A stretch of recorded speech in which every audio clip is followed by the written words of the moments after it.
Hi everyone, it's Dan here from Tender VLE, and in this video we will be talking about proofreading. Now I know what some of you must be thinking, surely proofreading doesn't warrant its own video. Well, when it comes to bid management, it really does. We always say this is one of the most important aspects to managing a tender and is an area where many excellent suppliers fall foul by failing to carry out those all-important final checks prior to submission. Having someone else check over your work is an excellent idea. Having a third party and a fresh pair of eyes to look over things will allow mistakes to be picked up that might have been missed. Now, even the best writers become blind to their own mistakes after having stared at the same piece of text for hours on end. Proofreading is an opportunity for your content to be constructively criticised and substantially improved bit by bit before the buyer evaluates this. There are 3 things to remember when proofreading. 1.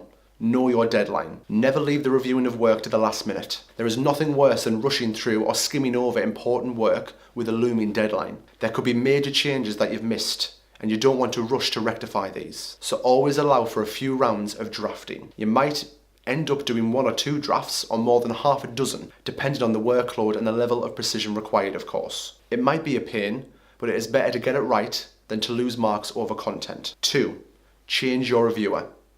Always get different people to review your work. This could be your boss, your colleague, an external consultant, or even an apprentice. Now, many organisations have found that having junior level staff reviewing tender responses rather than the senior level staff helps strengthen the response to make it more readable and a lot clearer. If junior members of your internal team don't fully comprehend what you're saying, how will a buyer who may not know anything about your company or sector? This helps you retain clarity, focus, and precision in your answers. 3. Use the evaluation matrix.